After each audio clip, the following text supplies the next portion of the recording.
you know if there's towels down at the gym? Okay, we'll put that in as an assignment in the workbook and to find that out. No money missing. You won't.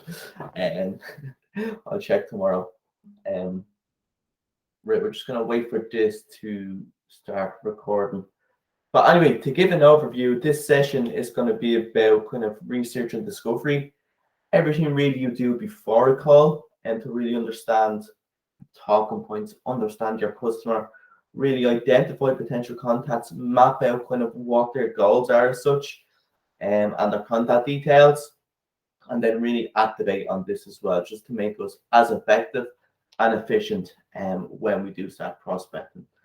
So that's kind of what we're going to touch on today. Before I jump in, you all, is there any objectives or points you'd like to maybe kind of get out of this session or focus on? Thumbs up or thumbs down? Go ahead. And for me, it would be kind of interesting, like which kind of cadence do you drive? And then also which kind of like how many touch points do you drive? And which like what are the durations and so on? Maybe how do you also track it, right? How do you track the success of your research and discovery approach? Great question. So we'll touch on that at a fundamental level, and we'll go deeper on that too in the prospecting session, which I believe is tomorrow, and then also in the sales loft session as well. But just to kind of give you an answer straight off the bat, in terms of kind of cadence touch points, the golden number based on research is around 18 touch points. But the more effective your outreach is, the better response rate you will have. So the average is 18, but a good effective cadence, you could do it in one call or two calls or one email or two emails, but it really depends. And we'll touch on all that throughout the session as well. But anyway, let's get started. Just adjust my screen. Here we go. Okay. So you all know me. I gave the introduction yesterday. I won't bore you with that again. And I suppose just in this session, any questions that come to mind, same as yesterday, put them in the chat, put your hand up, or just ask away. Essentially, again, the more questions you ask, the more you get from this session, and the more fun it's going to be. So feel free to ask at any possible point or whenever you want to. But with that said, in terms of account research, there's two ways we can do this. One is really kind of internal, so we'd look at the account type, and we'd look at really kind of the stage of the account as well to see if it's greenfield, if it's mature, if it's brownfield, or essentially what Google Cloud relationship is with that account. We'll also look to see what type of company it is, if it's digital native or traditional, and do we know the difference between the two?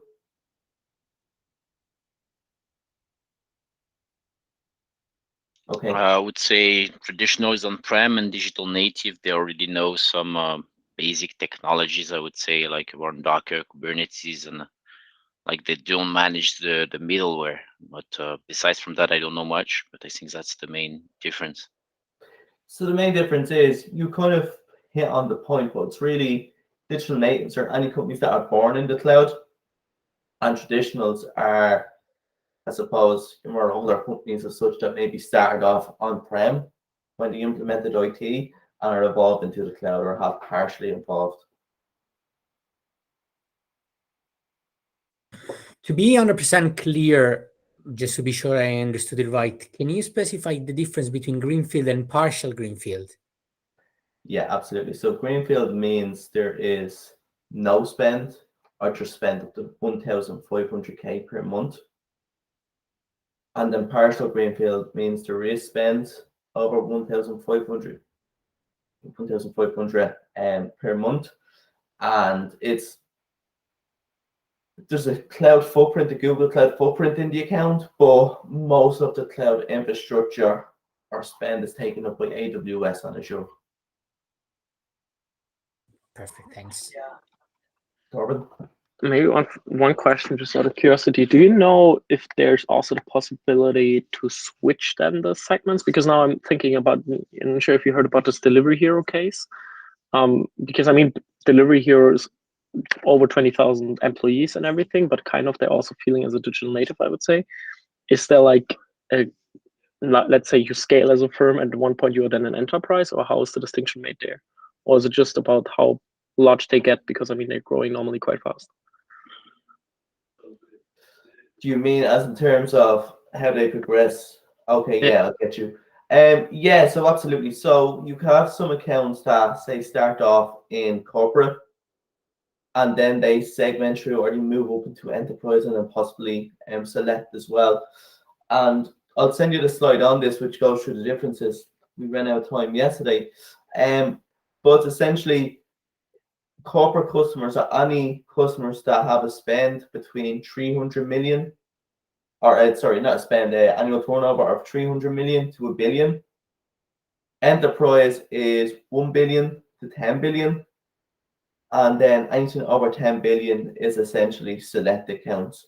And based on the annual turnover of them companies and then funding as well, they can really transition through different stages or segments. And then also they can go up and go down as well, and based on spend. And the segments always get shuffled around this time around early January, and the books of business will be released around then, in terms of what's select accounts, enterprise, and corporate, and so on. Rightio. So one internal way to really research accounts is to look at MoMA. Have you all got access to MoMA yet? Perfect. Okay. Question, was it on? Okay. So yeah, look, obviously with Google, there's so many different parts of Google: cloud, ads, Android, this, that.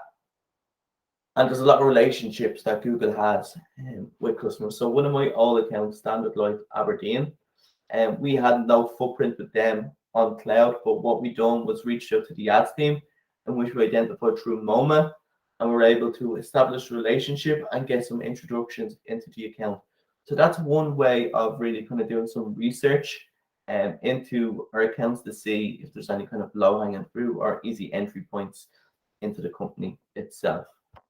And also, it's a good way to get context as well. So if it's a global account, we can get access to the likes of the rolling notes, the account plans, and things like that, and just to give us a better understanding of the accounts. And then we also have the external assessment as well of really how we understand the account from the external research that we do, and this includes stakeholder and influencer mapping. So really identifying the decision makers, key stakeholders, potential champions in the accounts, lots of ex-Googlers, people who follow Google on LinkedIn or things like that. And also kind of introductions we can make on LinkedIn. I forget the name, but like mutual connections or things like that. We can also look at the financials. So really look at the company reports for two reasons: to really understand what state the company is in from a financial point of view, and also understand the strategic objectives and I suppose the direction they want to take in, say, 2021 or 2022 and beyond, because a lot of them are, I suppose, challenges that cloud can solve.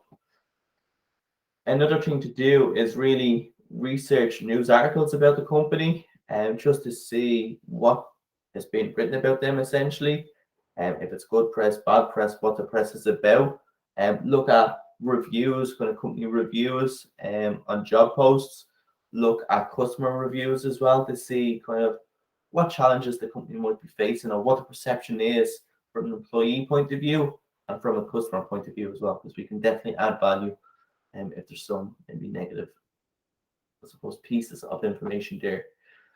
And then we'd look at the industry overall. So chances are, if you have, say, a financial services client, they're going to have similar problems to what their industry peers have as well. So it's always good to have a look at the industry overview and outlook to see what kind of common challenges I suppose resonate with all accounts in financial services or CPG or retail or wherever.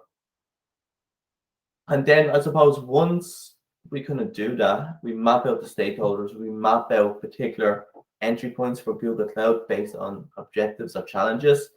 We'd want to align them with stakeholders with a potential product or solution. And we'll touch on this in a sec. But it's really going through white space mapping to see, okay, what solutions could be relevant in this account and who's responsible, potentially responsible for them solutions in the account. Any questions on that? I have a question concerning internal assessment. So if I got this right, the way you do it is you just go in MoMA and type in whatever account name you have. And is there any other internal resources we can use to double check that? So I think I remember I read, Vector and MoMA, and that's it? Yeah, so Vector will give you an update of all the live opportunities and things like that. So that's definitely a good place to look at alongside MoMA.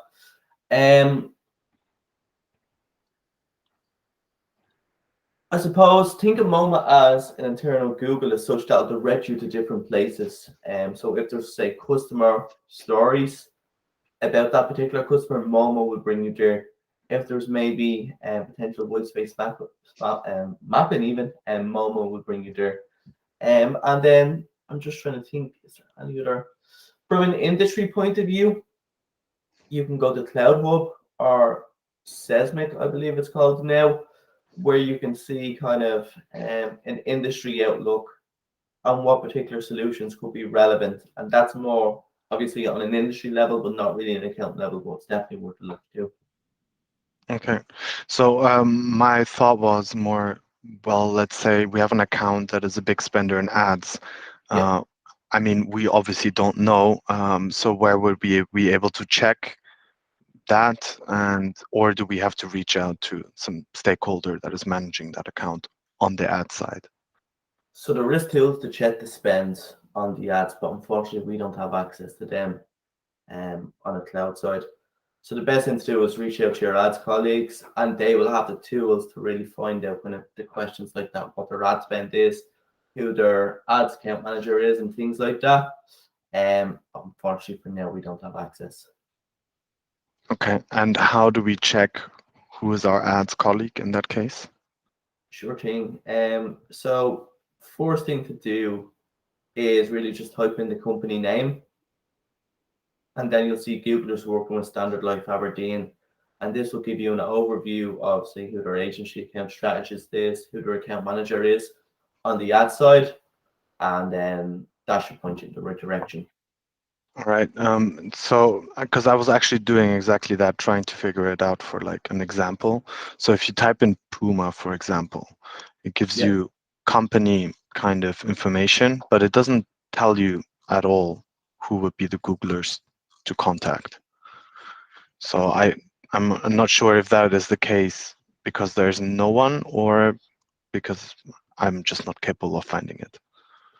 Yeah, sometimes it may not be listed in MoMA. One thing to do is, if you can, click on people here.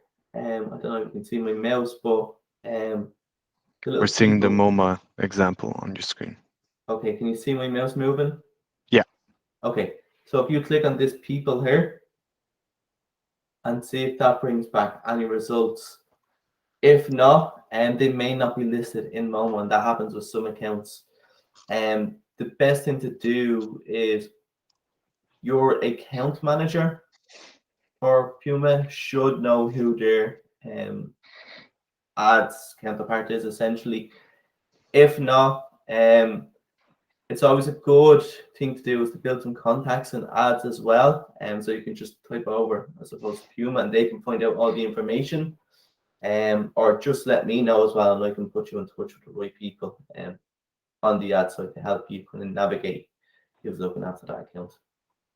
All right. So if we don't find it a MoMA, first step would be to talk to the corresponding FSR, and they can guide us in the right direction. Exactly. And I'd say about 90% of the accounts, the ads Googlers are listed. Obviously, there's going to be some that slip through the cracks, but there's always a way to find out. All right, cheers. No worries.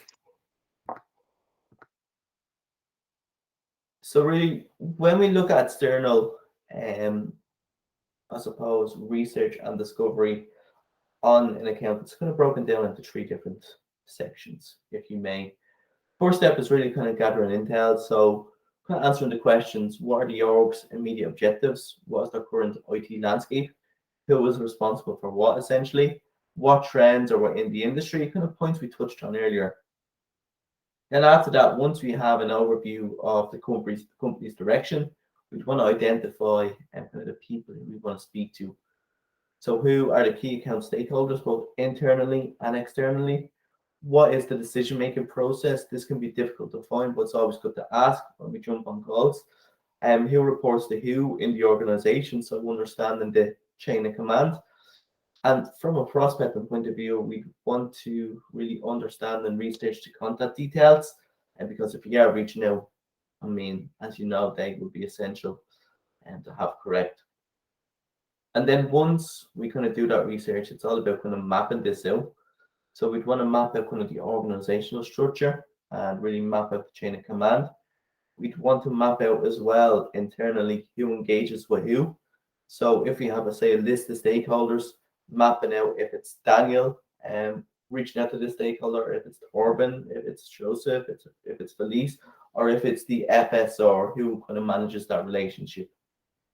And then all the stakeholders involved from our side, there's going to be the CADs and the regional FSRs, to be ourselves as BDRs, and potentially one Google as well. It's always good to loop in our ads colleagues. Partners also, as partners and ISPs will have their own relationships with accounts, so it's good to always collaborate with them and identify quick wins. And then marketing as well, as some contacts from them accounts will engage with some market content, so it'd be good to always get that intel to pick up on interest signals.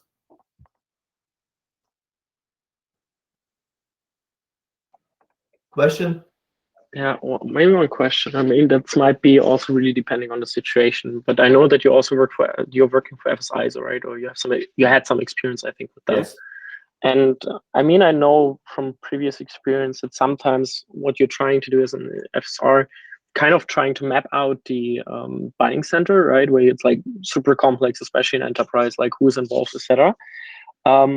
But can it be also the case that sometimes you're talking with your FSR and saying, hey, look, we need to anyways map them.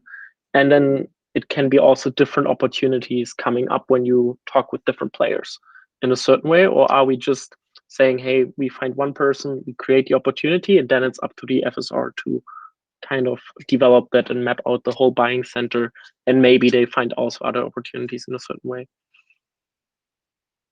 Yeah, I'm just thinking about that question just to make sure I answer it correctly.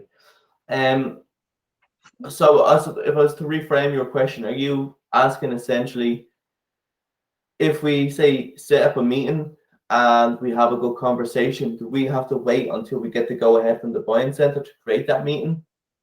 And kind of the second question I'm thinking is, if we kind of create multiple opportunities from maybe that conversation, now what that conversation leads to, is that one opportunity or multiple opportunities?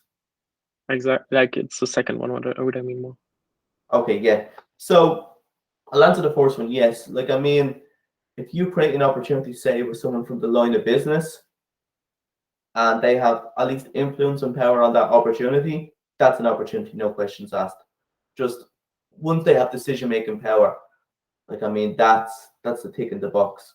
On your second question, yes, absolutely, and on 2 points. So if you have, say for example, you set up a conversation with, say, an enterprise architect or wherever, and you have one good call and say there's a Kubernetes opportunity, but say, for example, you have an ongoing cadence then with that enterprise architect, and then you identify, okay, there's maybe a data warehouse modernization opportunity or this or that. They will be separate opportunities. And the best way to think of this is one project equals one opportunity. And you can have multiple different opportunities for the same person. Nice. Okay, that's awesome. Because I mean, in the end, let's say we have the case with Deutsche Bank, right? You have like a whole, it's a huge project with like several different opportunities then, right? Which is great for us then. Yeah. Okay, awesome. Exactly. So yeah, and I mean, it's always good to keep people who are engaged already warm, because they will have other projects, or they can at least open doors to other people as well. Perfect. Amazing. So kind of really gathering intelligence, it's broken down to 4 parts here really. So it's understanding the customer business strategy. So again, researching company reports, keeping up to date with news articles, speaking with employees and external stakeholders. So anyone that, so it's good to do a LinkedIn search to see if there's anyone that worked in the previous company that are now working at Google, or vice versa, just to build up connections and get some intel. And then again, just research company reviews. On the identifying their current IT landscape, there's lots of tools to really use the research here. So we can use the likes of Discover or Cockpit as well to get a general understanding. And we can then speak to employees as well. Again, research job posts. Sometimes when they put with job posts, they'd be saying they could be looking for, say, someone that is qualified in AWS or GCP, or someone that's qualified in, I don't know, one of the ISVs, MongoDB, for instance, and that gives us a good steer of what technologies you're using in the account.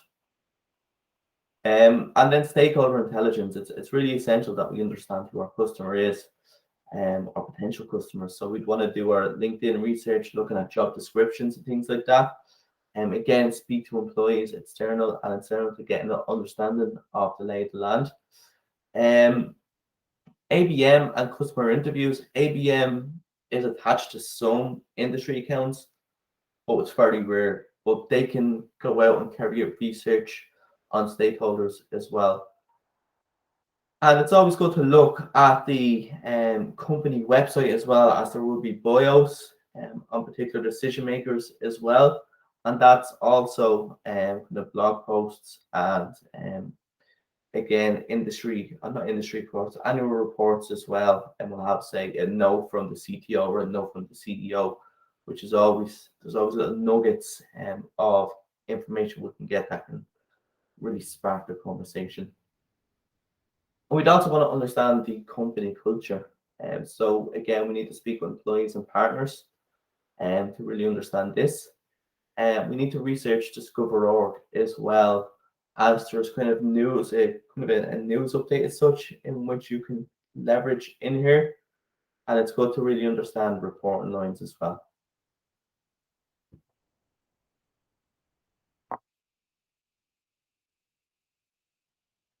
And in terms of kind of stakeholders, kind of broken down to 4 different parts. So we can identify different stakeholders through LinkedIn and Discover.org plus other tools.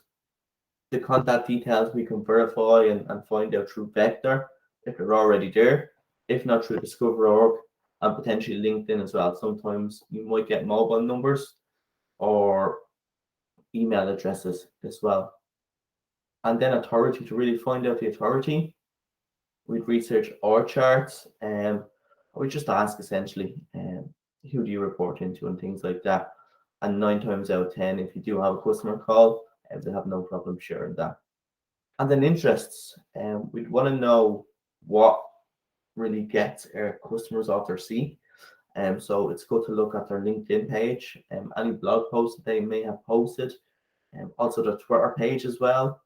And I mean, you can go full tilt Sherlock Holmes on this, but essentially the more you find out about the customer, the more talking points you will find as well, which will lead to a more effective outreach strategy.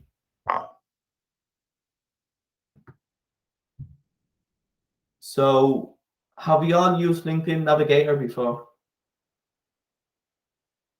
Okay, so look, I won't dwell on this. The benefits are, it's the most up-to-date source. People post about their experience and interests. The drawbacks are, and there's no direct integration to Vector. It's hard to get contact details on LinkedIn. And a lot of people kind of overhype their job posts. Some could be a digital transformation lead, but in actual fact, they could be part of a small digital transformation program. So it can be misleading at times and based on the titles, but nevertheless, it's always a good source to find people and interests. Discover.org. Have you all used Discover.org before? Okay. I haven't. Perfect. Well, we will all get you access soon enough, if you haven't requested it already. But what it's good for, essentially, it's a great way to find contact details. So you'll find email addresses and the red phone numbers. You can export the data into Vector really easy. You just download it as a CSV and then re-upload it to Vector. It provides the org structures and reporting lines. So it'll say who the CTO is and who their direct reports are. And it'll go deeper just based on how much intel they have in an account. It'll give an overview of the tech stack as well. And then there's a newsfeed as well, which provides constant updates about the company. And the drawbacks is that the data can be often outdated and the filtering is not great. And then I suppose the third way is really kind of speaking with lines of business and central IT leaders. To your point, Torben, as well, the best way is to really kind of snowball relationships when you get talking into accounts. Because if you reach out to, say, somebody on LinkedIn and you set up a meeting, chances are they'll bring their colleagues along or they'll introduce you to different colleagues as well. So it's always good to try snowball the relationship as well and just try get introductions to other business units. I'm just looking at some of the examples here. So the Airbus team done this really well. They spoke initially with the procurement team, which then introduced them to different lines of businesses or different regions, which fed into a wider kind of data platform opportunity.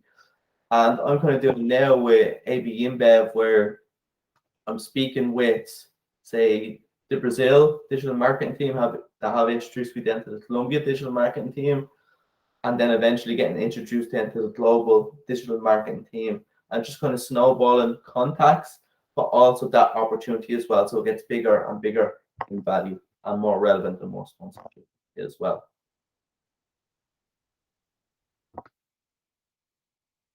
In terms of kind of stakeholder mapping, essentially what we'd want to do, or what the CADs or FSR needs to do, is really kind of map out stakeholders and have essentially something like this where we have the reporting line.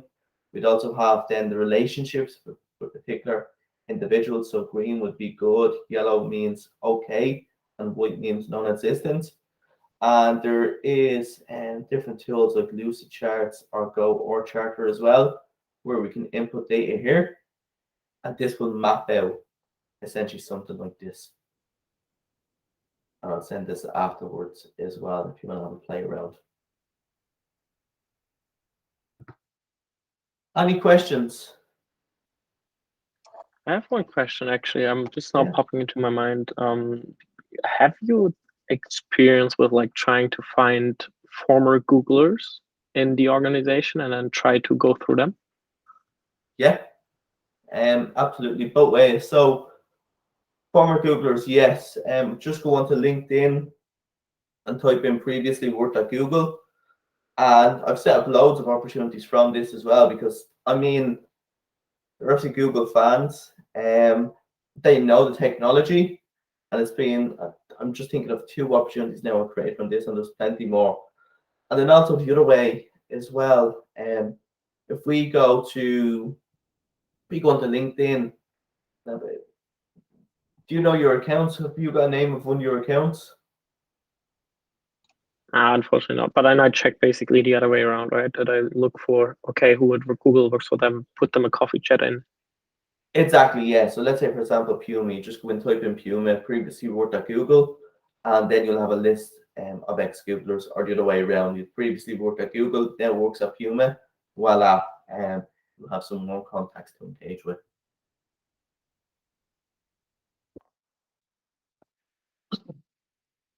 And then I suppose just moving on as well, in terms of the overall strategy, And the usual strategy is that BDRs take a bottom-up approach.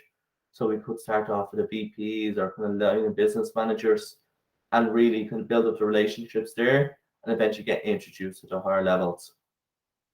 And then the FSRs would ideally start off with a top-down approach where they try to build relationships with the CEOs or C-suite and get then the introductions based to, say, program leads or project leads based on what the focus areas are of business.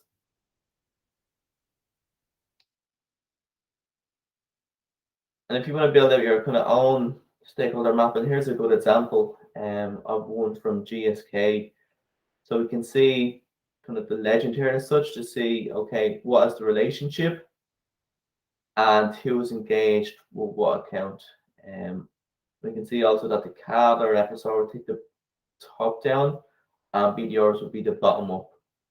But essentially, the main objectives of this is to really answer the following questions. Who are the decision makers? What are their priorities? Who reports into who? Who do we have a relationship with? And who prospects who? Just to make sure, again, we're not stepping on toes or creating that, I suppose, a bad experience overall. So it's always good to avoid that.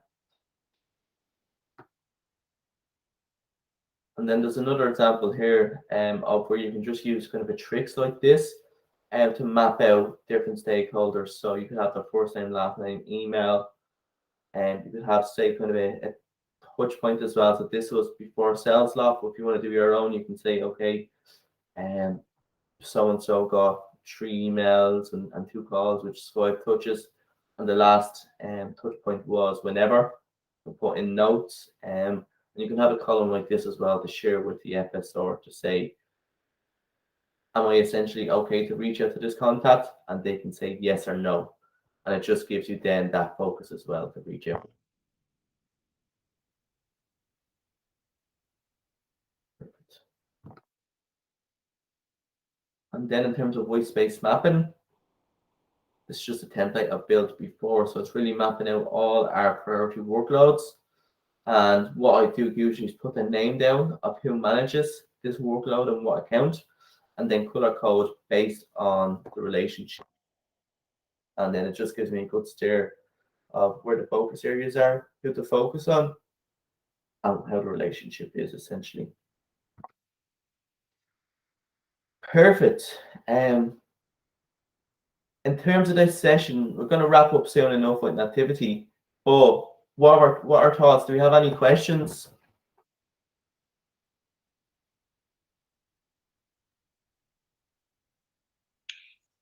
Okay. No question on my end. Perfecto. Are we all ready for an activity? Totally. Amazing. Perfect. So what I'm going to do,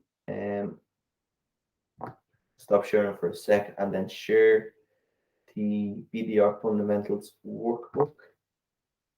Did anyone go through the workbook with you yet? If not, no worries.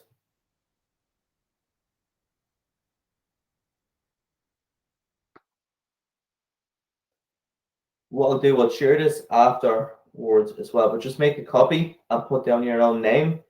But essentially there's some sessions or there's some assignments or tasks in this as well, which are related to sessions. And then there's some optional ones as well, in which you can do also if you want some around kind of understanding products, objection handling. And then there's also some which we'll touch on later this week and next week on sales loft, vector, and things like that. And we'll also have our assessment next week called Hibernia, and where we'll have a practice role play. And the requirement would be is that you can cold call a customer, and you can hold a discovery call with the customer as well, and based on their needs. And it will be all related to some of the tasks that we do in this workbook. So please put the time into this, and any questions, feel free to reach out to me, your buddy, or any of the Nubler team as well. Any questions on that before I move on? Can you share that doc with us? Sure thing. I'm just going to put it in the chat. So request access We'll send it your way, okay? And make a copy as well, most important. And feel free to collaborate with each other as well on this. But anyway, we have a bit of homework for research and discovery. So if you go onto this doc and you just click here, it'll bring you to the assignment. And what it's going to ask you to do is really just go through some questions. So pick an account of your choice and focus on where it's headquartered, who the top 3 competitors of that company is. So for example, if it's Puma, Adidas, Nike, or Reebok, or whoever, have a look at their company report and to look at their strategic priorities and pick out 3. Find out who their CEO, CTO is. Identify 5 potential people or leaders in which you could prospect into, or who you could prospect into in this account. Find out how many employees the company has, and what vertical does the company fall under. If there's any articles as well, just have a look and just link it in here under this question. Find out what the company's annual revenue is, and bonus marks for if you can find out if it increased or decreased in the last few years, and if so, why. And then have a look to see if the target account has any subsidiaries, and list out if you can find any, list out a max of 5 in here as well.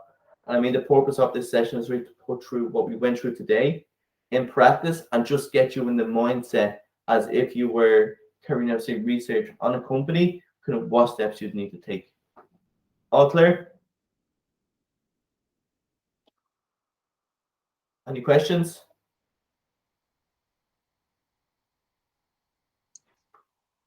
We're doing this afternoon or now? You've lunch in 5 minutes, don't you? Yeah, that's why I'm asking. Don't do this on an empty stomach. Get your lunch first, and if you can do it later on, great. But essentially do it in your own time. The objective is to have this finished, and by the end of onboarding, and we'll have your buddy or your managers just going through this with you once your onboarding is over, just to take any questions. Just going to review this as well to make sure that you're fully ready then, to kick on then with the role. This would be a lot easier to do if we have Discovery org though, right? Discover org. Yes, you could do. Yeah, it would be. Or LinkedIn. Have you got access to LinkedIn Sales Nav? Yeah. A lot of this can be done on LinkedIn Sales Nav, but to get Discovery org, I'll show you how to do that now really quickly for the last 5 minutes. It's just you have to go on go/stuff, then type in Discovery org, and then just request it, and then they'll send you an email, I think, right? Exactly. That's it. Perfect. Amazing. Well, look, on that note, please give feedback on this session. And I'll just give you the link now.